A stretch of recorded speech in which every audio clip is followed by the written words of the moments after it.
श्री शिवाय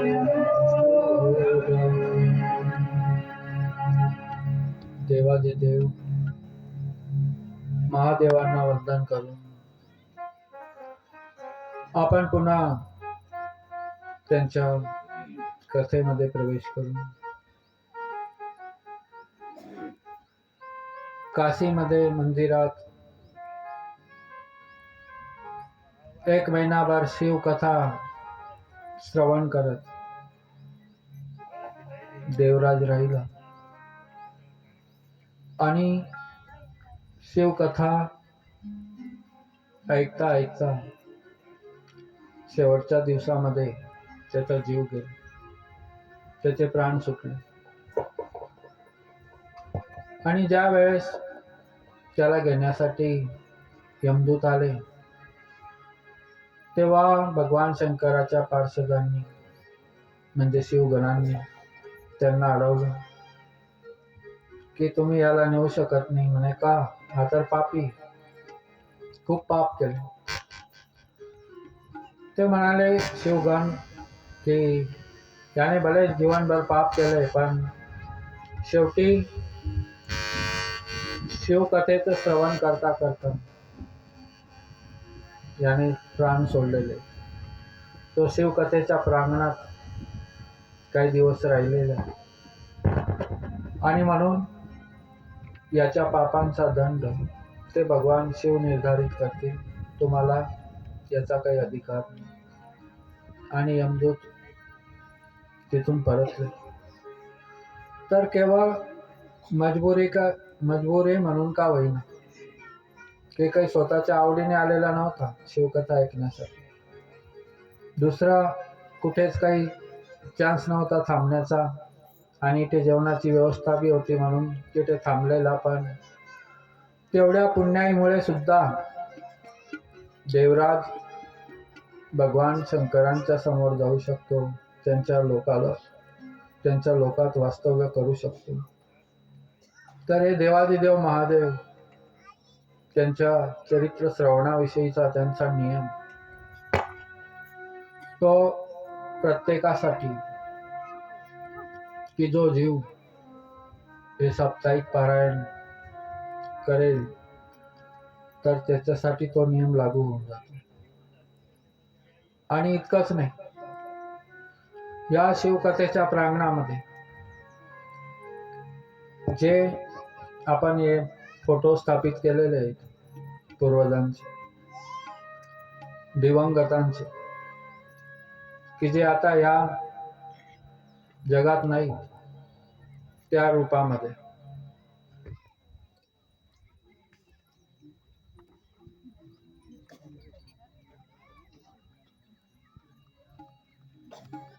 शिव हर शंकर नमामि शंकर शिव शंकर शंभो. हर हर शंकर नमामि शंकर शिव शंकर शंभो. हर हर शंकर नमामि शंकर शिव शंकर शंभो. हर हर शंकर नमामि शंकर शिव शंकर शंभो.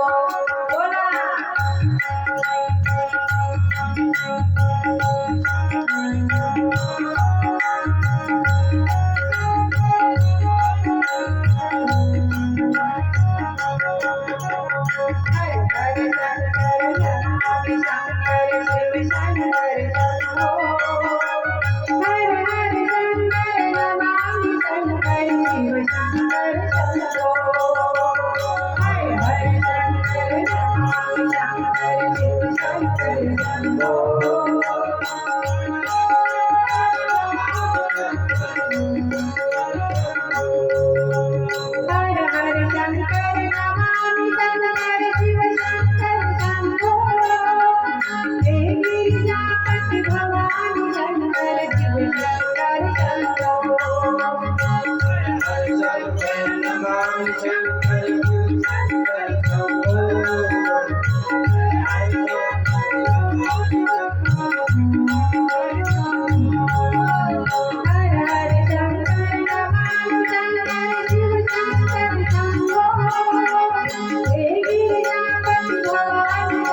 हर हर शंकर नमामि शंकर शिव शंकर शंभो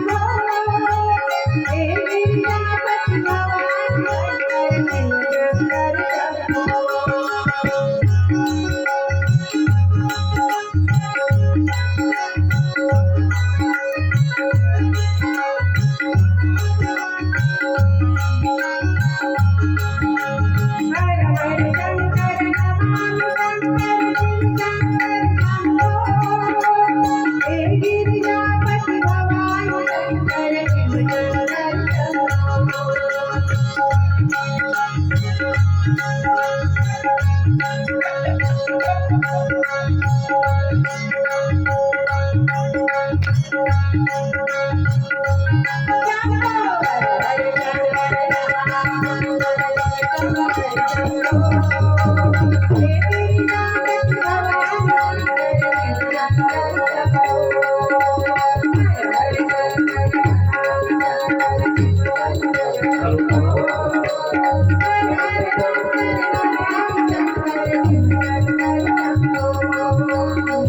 हर शंकर नमामि शंकर शिव शंकर शंभो हे गिरिजापति भवान शंकर शिव शंकर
भोलेनाथ भगवान की जय।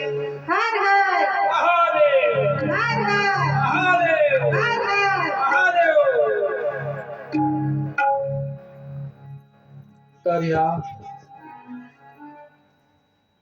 या फोटोंची स्थापना झालेली. तर शिवपुराणचे वायव्य संहिता असं सांगते की जो आपल्या या दिवंगत व्यक्तींना या शिवमंडपामध्ये स्थापित करतो, तर त्याला म्हणजे जो स्थापित करतो त्याला शिवलोक प्राप्त होतो. त्यांची तर जी सद्गती व्हायची ती होते, पण जो मांडतोय त्यांना शिवलोकाची प्राप्ती होते.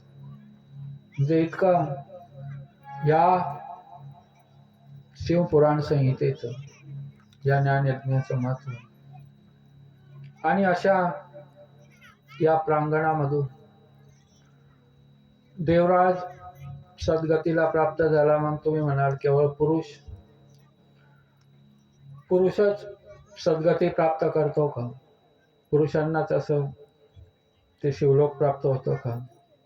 आणि म्हणून शिवकथा या प्रश्नाचंही उत्तर या महात्म्यामध्येच सांगते की नाही, केवळ पुरुषच सद्गती प्राप्त करेल असं नाही, तर महिलेला सुद्धा तितकाच अधिकार आहे.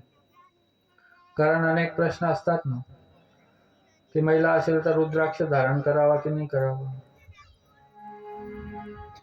तर शिवपुराण कुठेही सांगत नाही की महिलांनी रुद्राक्ष धारण करू नये, रुद्राक्ष गळ्यात ठेवू नये. महिलांनाही रुद्राक्ष धारण करायचा अधिकार आहे. प्रश्न असतो की महिलांनी ते शिवलिंगाचा स्पर्श करू नये की करू नाही करावा.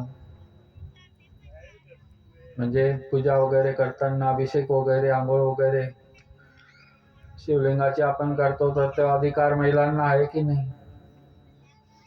तर शिवपुराण असं सांगतं की जितका अधिकार मुनींचा आहे, नागांचा आहे, मनुष्याचा आहे, तितकाच स्त्रियांचा सुद्धा त्या पूजेमध्ये समान अधिकार आहे. ऋषयश्च नरा नागा,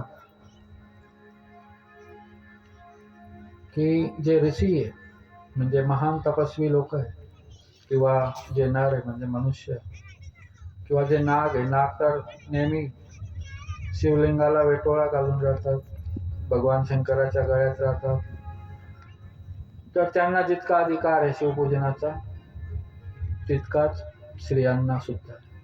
म्हणजे ज्या प्रकारे एक ऋषी, एक महात्मा, एक मुनी शिवलिंगाचं पूजन करू शकतो, त्याप्रमाणे एक स्त्री सुद्धा करू शकते. शिवपुराणाकडून अशी कोणतेही बंधन, कोणतेही प्रतिबंध स्त्रियांसाठी नाही. तर काही शास्त्र किंवा काही गुरु, काही विद्वान त्यांनी असं सांगितलेलं आहे की नाही, स्त्रियांनी शिवलिंगाला स्पर्श करू नये किंवा त्यामध्ये त्यांचा अधिकार नाही. तर एकतर जे अपूर्ण विधिविधान किंवा ज्यांनी फक्त इतकंच शास्त्रामधून ज्ञान प्राप्त केलं की शिवलिंग म्हणजे भगवान शंकराचं ते एक लिंग आहे आणि ते लिंग असल्यामुळे स्त्रियांनी स्पर्श करू नये असं आपल्याकडून ते सांगतात. पण त्यासाठीचं विधान जे शिवपुराणाने सांगितलेलं आहे ते त्यांनी जय जय जय जय अविनाशी जय जय अविनाशी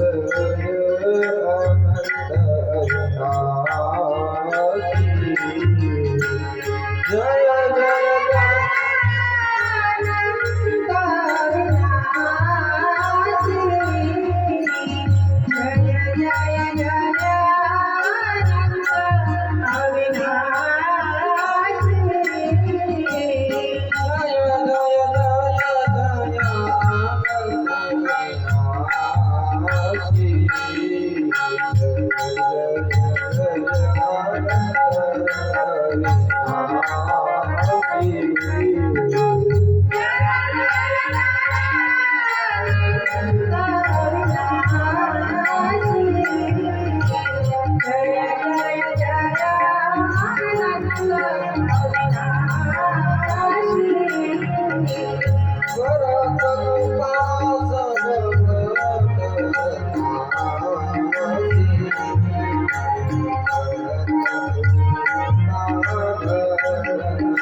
तर वायुसंहिता आपल्याला सांगते की ऋषयश्च नरा नागा स्त्रियश्चापि विदांत लिंग प्रतिष्ठां कुर्वन्ति लिंगे तं पूजयन्ति च. की स्त्रिया सुद्धा लिंगाची पूजा करू शकतात, प्राण प्रतिष्ठाही करू शकतात. म्हणजे शिवलिंगाची प्रतिष्ठा करण्याचा अधिकार स्त्रियांना सुद्धा. अजून काय सांगावं, जे भगवान शंकराचे 12 ज्योतिर्लिंग, त्या 12 ज्योतिर्लिंगांपैकी काही एक सोमनाथ आहे जे चंद्रदेवावरून, मल्लिकार्जुन ते कार्तिकेय, पण आपल्या सगळ्यात जवळचं घुश्मेश्वर ज्योतिर्लिंग ते एका स्त्रीने निर्माण केलेले. एका स्त्रीमुळे घुश्मेश्वर ज्योतिर्लिंग आविर्भूत झालेले. तर इतके मोठमोठे देव की ज्यांच्याद्वारे ज्योतिर्लिंग निर्मित झाले, तर एका स्त्रीमुळे सुद्धा ज्योतिर्लिंगाचा निर्माण झालेला. तर मग प्रश्नच कुठे राहतो की स्त्रियांनी हात लावू नये, की स्त्रियांनी स्पर्श करू नये, की स्त्रियांनी पूजा करू नये. अरे जे 12 ज्योतिर्लिंग आहे त्या ज्योतिर्लिंगाचाही अधिकार जेव्हा स्त्रियांना आहे, तर आपले प्रतिष्ठित लिंग वगैरे यांच्याविषयी काय प्रश्न. तर ही शिवकथा म्हणजेच महादेव, देवादिदेव महादेव हे विधिविधान जास्त तसं मानत नाही, पण प्रेम भाव तो मात्र अतिशय भोळ्या मनाने स्वीकार करतात. विधिविधान जितके आपण बनवले, जितके मानले, तितके ते वाढत जातील, परंतु त्यात जर प्रेम भाव नसेल तर त्या संपूर्ण विधिविधानांचाही जीवनात तो लाभ प्राप्त होऊ शकत नाही. पण भोळ्या बाबड्या भक्तीने प्रसन्न होणारा हा भोळा महादेव तुम्ही ज्या प्रकारे कराल, जशा प्रकारे कराल, त्यानेही संतुष्ट होऊन जाईल. तो केवळ विद्यापतीच्या भजनांवर नाचतो असं नाही, तो तुमच्याही भजनांवर नाचेल. तो तयार आहे नाचायला आणि नाचवायला, पण आपली तयारी पाहिजे नाचायची आणि नाचवायची. आपलीच तयारी नसेल तर तोही काय करणार. तर ही वायुसंहिता या प्रांगणाविषयी जे विधान करते, कारण वायुसंहिता ही तशी शिवपुराणाची 7वी संहिता आहे. प्रथम संहिता म्हणजे विद्येश्वर संहिता, दुसरी रुद्र संहिता, तिसरी शतरुद्र, चौथी कोटी रुद्र संहिता, 5वी उमा संहिता म्हणजे ज्यामध्ये देवीचं चरित्र आहे, आणि 6वी कैलास संहिता. कैलास लोक भगवान शंकरांचा लोक. कैलास म्हणजे नुसता कैलास पर्वत नाही, तर कैलास म्हणजे एक लोक सुद्धा आहे. शिवलोकालाही कैलास म्हटलं गेले. तर हा जो शिवलोक आहे म्हणजे ज्याचं एक नाव कैलास पण आहे, तर या कैलासात जाण्यासाठी किंवा शिवलोकात जाण्यासाठी किंवा शिवलोकात जाऊन काय होतं की तिथे दुःखांचा पूर्णपणे नाश होतो. जीवनातली जिथे कोणतीच कमी किंवा उणीव राहून जात नाही, ते म्हणजे शिवलोक. शिव म्हणजे कल्याणकारी, मंगलमय, आणि जीवनात ज्याच्या मंगल कल्याण अनुभवात आलं,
तर स्त्रियांमध्ये चंचुलेचा उद्धार झाला.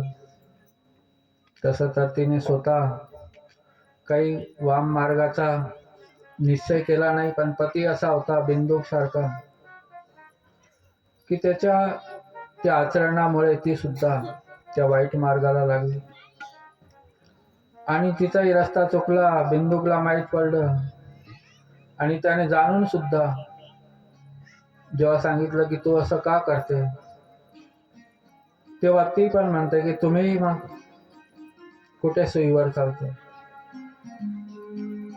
कारण पतीच जर आपला रस्ता भटकून चालेल तर पत्नी तरी किती दिवस धैर्य धरणार. तर तो बिंदू तेवढ्यावर सुद्धा म्हणतो की काही हरकत नाही, तू कोणासोबतही काही कर, परंतु त्यापासून जे पैसे मिळतील त्याचे अर्धे मला दे. आता ते काही वाईट काम करेल का ना पत्नी, त्याला फक्त पैसा पाहिजे याचे शोक पूर्ण करायला. तर असा व्यक्ती जो पत्नीची आबरू सुद्धा विकू शकतो, तर त्याचं जीवन कसं असेल. आणि असा हा बिंदू क्षयरोगाने मेला. कारण जितकी वाईट व्यसनं असतील, वाईट जीवन असेल, तर त्या प्रकारे मग रोग सुद्धा शरीरावर येतात, जीवनात येतात. आणि बिंदू मृत्यू पावला, तो पिशाच झाला, त्याचे पिशाच्या सारखे कर्म होते. चंचुला आता एकटी झाली, तिचं काम चालू राहिलं. पण एक दिवस स्त्रियांसोबत ती कथा ऐकण्यासाठी आली आणि ती कथा शिव महापुराण या ज्ञानयज्ञामध्ये ती येऊन बसली आणि तिथे वर्णन ऐकलं की काय वाईट कर्मांमुळे काय काय नरकामध्ये यातना भोगाव्या लागतात, कसे त्याचे दुष्परिणाम येतात. हिला चिंता वाटली की मला तर असं करायचं नव्हतं, पण जीवनात असं घडलं. पण आता याचा उपाय काय? म्हणे महाराज काहीतरी उपाय सांगा. म्हणे काही हरकत नाही, जे झालं ते झालं, पण आता तू रोज 1 लोटा जल सारी समस्या का, की रोज महादेवाला 1 तांब्या पाणी तरी वाहून दे आणि थोडी पूजा करून घे, प्रणाम करून घे. तुझं जे राहिलेलं उर्वरित जीवन आहे ते सुरळीत चालेल आणि मागच्या पापांचा हळूहळू नाश होईल. आणि चंचुलाने तो नियम धरून घेतला. रोज ती मंदिरात जाऊन पूजा करून घ्यायची, रोज 1 लोटा जल अर्पण करायचं आणि भगवान शंकराची जशी स्तुती करता येईल किंवा जशा प्रकारे पूजा करता येईल तिने केली. आणि शेवटी त्या पूजेच्या प्रभावाने ती जेव्हा जीवन संपवते तर तिला शिवलोक प्राप्त होतो. माता पार्वतीची ती सखी झाली आणि माता पार्वती आणि भगवान शंकरांचं ते जीवन बघून तिलाही एक दिवस आपल्या पतीची आठवण आली की तो किती दुर्व्यसनी होता, कसा होता. पण माणूस कसाही असला, काही दिवस सोबत राहिलेलं असले म्हणजे आठवण येतेच. पत्नी किती भांडकुदळ असली पण ती सोडून निघून गेली माहेराला. काही दिवसात मग आभी गडी जातो आणायला. पहिले सांगत होता की जाय, निघून जाय, घरी राहूच नको, तोंड बी दाखवू नको. 15 दिवस नाही झाले की चालला, की चला परत या. कारण ते घरच राहत नाही बाई नसेल तर. त्या प्रकारे चंचुलेला सुद्धा आठवण आली. ती चिंता करत होती. माता पार्वतीने बघितलं की चंचुला काय चिंता करते. तो म्हणे काय नाही, माझ्या पतीची आठवण आली. म्हणे का, काय झालं? तो खूप दुर्व्यसनी होता म्हणे. विचार करत होते की त्याचं काय झालं असेल. मला तर शिवलोक मिळाला, पण तो कुठे असेल. आणि माता पार्वती तिची चिंता दूर करण्यासाठी ते म्हणते की काही चिंता करू नको, मी बघते. तर माता पार्वतीने बघितलं, म्हणजे जाऊन नाही बघितलं, ध्यान लावून बघितलं की ते पिशाच झालेला पिशाच जंगलामध्ये भटकतोय. थोडी शांतीने अशांत बेचैन राहतो. जे लोक जीवनातच अशांत बेचैन राहत होते मग त्या प्रकारे स्वभाव मिळतो. जे लोक जीवन जगतानाच शांतीने कथा ऐकू शकत होते, कीर्तन ऐकू शकत होते, देवळात पूजा करत बसू शकत होते, तर त्यांना मग त्या प्रकारेच मेल्यानंतर सुद्धा गती मिळते. आता हा पिशाच झालेला आहे म्हणे, तर चंचूला तर अजून चिंतेत पडली की काय माझा पती पिशाच, थोडी शांतीने कसं होईल त्याचं. चिंता करू नको, मी करते म्हणे व्यवस्था. आणि माता पार्वतीने तुंबरूला बोलवलं. तुंबरू हा गंधर्व आहे, तो भगवान शंकरांचा भक्त आहे आणि नारदजींचा शिष्य आहे. नारद तुंबर वगैरे नाव येतं. तुंबरुकाजी हिंदीमध्ये म्हणतात. हिंदीच्या कथेमध्ये तुम्ही ऐकलं असेल का कित्येक वेळा तुंबरुकाजी तुंबरुकाजी. तर हा तुंबरू माता पार्वतीच्या बोलावण्यावरून आला आणि माता पार्वतीने आदेश दिला की तू शिवपुराण कथा कर. तो म्हणे कोणाला सांगू कथा. तर एका पिशाचाला. की माता तिथे तर माणसं लवकर ऐकत नाही, पिशाचाला कथा सांगायची. तो तर जिथे कथा असेल त्याच्यात तोंड वाकडा करून जाईल, रस्ता चुकवून जाईल. ज्यांचा स्वभावच असा आहे भूत प्रेत पिशाच, तर ते अशा ठिकाणावरून दूर राहतात. कारण प्रत्येक जागेचं प्रत्येक कर्माचं आपलं एक ओरा मंडळ असतं, एक एनर्जी असते, एक शक्ती असते. आणि मग त्या शक्तीमध्ये ती शक्ती जे झेलू शकतात ते लोक येऊ शकतात, ती शक्ती जे झेलू शकत नाही ते येऊ शकत नाही. म्हणून मंदिरांमध्ये पवित्र ठिकाणी भूतप्रेत वगैरे येऊ शकत नाही. त्यांना तिथे करंट लागतो, त्यांची एनर्जी दुसरी असते आणि यांना त्यांची एनर्जी दुसरी असते, तर ते तिथे थांबू शकत नाही. त्या प्रकारे अशी कथा वगैरे चालू असेल तर अशा ठिकाणी सुद्धा भूतप्रेत वगैरे येऊ शकत नाही.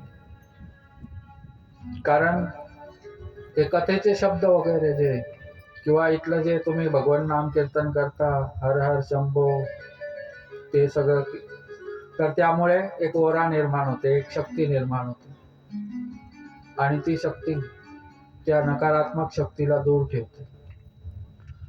बाहेरची नकारात्मकता दूर होते त्याप्रमाणे अंतःकरणातली नकारात्मकताही दूर होते. म्हणजे जे कथा कीर्तन वगैरे ऐकतात ते कोणत्याही चिंतेमध्ये चिंता करून करून डुबून मरणार नाही. त्या चिंतेमध्ये बी त्यांना एक आशा असते, एक दिलासा असतो की नाही, देव जे करतो तेच होतं, तो करेल बरोबर. म्हणून हे लोक जास्त टेन्शन घेत नाही, कारण हे सकारात्मक एनर्जीमध्ये राहिलेले लोक, यांचं मन सकारात्मक असतं आणि या सकारात्मकतेमुळे यांच्या जीवनाच्या भरपूर समस्या, जीवन तर खूप समस्यामय असतंच, परंतु यांच्या डोक्यात तितकं टेन्शन नसतं. कथेचा हा फायदा आहे. केवळ मेल्यानंतरच याचा फायदा होतो असं नाही. कथा ही सुद्धा एक जीवन गाथा आहे आणि ती आपली ओरा बदलते. आपलं प्रत्येक व्यक्तीचा एक ओरा असतो, एक आभामंडळ असतं आणि ते आभामंडळ चेंज होतं. तुमचं आभामंडळ आता बदलतंय आणि त्या आभामंडळामुळे कोणतीही नकारात्मक ऊर्जा तुम्हाला लागू शकणार नाही. कोणता भूतप्रेत आला तुमच्यावर रात्री तर तो तुम्हाला काही करू शकणार नाही. तर रात्री अंधार आला बघून घाबरू नका. काही लोक असेच घाबरून मरतात. 2-4 मुलं असेच की म्हणे मी घाबरत नाही, मी घाबरत नाही. मी कुठे घाबरतो का भूताला? भूत असो की भूताचा बाप असो, मी नाही घाबरत. तर म्हणे ठीक आहे, रात्री जाशील का स्मशानभूमी? तो म्हणे जाईल ना. म्हणे डायरेक्ट थेटपर्यंत जायचं. अमावस्याची रात्र म्हणे थेटपर्यंत जाईल. तर म्हणे आम्हाला कसं कळेल थेटपर्यंत गेला होता. तर म्हणे तिथे ना त्या झाडाला खिळा टोकून यायचा म्हणे. खिळा नातोडी घेऊन जायचं. पठ्ठ गेला. अमावस्याची काळी रात्र, अंधार सगळीकडे, किर किर आवाज येतोय स्मशानभूमीत. असेच थंडीचे दिवस आणि अंगावर शाल टाकून गेला.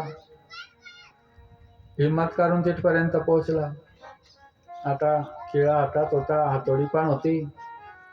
त्या झाडाजवळ जवळ जाऊन खिळा ठोकला. खिळा ठोकला आणि परत फिरला आणि ती शाल त्या झाडावर कोणीतरी धरली वाटत. ती शाल धरली, मागून कोणीतरी वळतंय, याने ती शाल तिथे सोडली आणि लागला पळायला. अरे लागलं भूत आलं, शाल धरली आणि पळता पळता पडून गेलं. मग सकाळी ते मित्र गेले बघायला, आलाच नाही परत. तर तो रस्त्यातच तिथे बेशुद्ध पडलेला होता. मग त्याला जागा केलं, पाणी वगैरे तोंडावर मारून. म्हणे काय झालं? तो म्हणे गेलो होतो म्हणे. तर म्हणे काही दिसलं वाटतं तुला, धरलं वाटतं. म्हणे मी खिळाचा ठोकला, पण परत येताना माझी शालच धरून घेतली म्हणे. तो बापरे, खरंच भूत आहे भाऊ तिथे, असेच नाही लोक सांगत. मग ते गेले सगळे तिथे पाहायला. चला म्हणे आता ते दिवस आपण जाऊ. घाबरत घुबरत पोहोचले आणि तिथे पाहिलं शाल तिथे झाडावर लटकलेली. म्हणे ही शाल धरली होती. जाऊन पाहिलं शाल ओढून, तो जो खिळा ठोकला होता भाऊने शाल ठोकून दिली होती सोबत. अरे म्हणे कशाचं भूत, तू तर म्हणे हे शाल खिळा धरला पण सोबत शाल ठोकून दिली झाडाला. अनेक वेळा असंही होती. तुम्हाला जर भूत दिसलं तर समजा असंच आहे, खरोखर नाही. कारण तुमच्या आसपास ते येऊ शकत नाही, तुम्ही शिवकथा ऐकता. तर या चंचुलेचा उद्धार शिवकथेने होतो आणि तिच्या पतीचा सुद्धा, की जो जिवंत असतानाही पिशाच होता, मृत्यूनंतर सुद्धा पिशाच झाला. तर त्या पिशाच योनीतून सुद्धा त्याला मुक्ती मिळाली माता पार्वतीच्या कृपेने. भगवान शिवशंकर असे की त्यांचा संपूर्ण परिवारच देव आहे, सगळ्यांची पूजा होते. आणि त्यांची वाहनं कशी, एकाचा मोर आणि भगवान शंकराच्या गळ्यात नाग. मोर आणि नाग सोबत राहत नाही. तर याचा कार्तिकचा मोर तर गणपतीचा उंदीर, तर उंदराला बी नाग सोडत नाही, पण ते तिथे सोबत राहतात. आणि भगवान शंकरांचा नंदी आणि माता पार्वतीचा सिंह, ते एक नंदी एक सिंह तरी पण सोबत राहतात. तर हा दरबारच विचित्र आहे. म्हणून म्हणतात की अजब है भोलानाथ, अजब तेरा दरबार है बाबा जी तुम्हारा, भोलेनाथ जी तुम्हारा। अजब तेरा दरबार है भोलेनाथ तुम्हारा, भोलेनाथ तुम्हारा। अजगर भोलेनाथ है दरबार तुम्हारा, दरबार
श्री शिवाय नमस्तुभ्यं श्री शिवाय नमस्तुभ्यं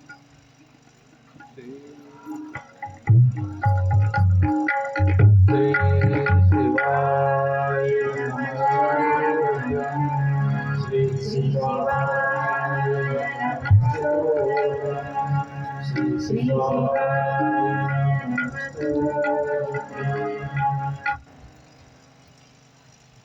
नामदेवांसमोर अरे भैया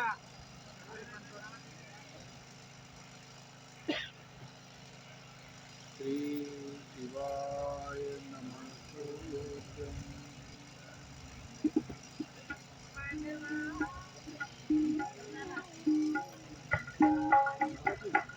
मनवा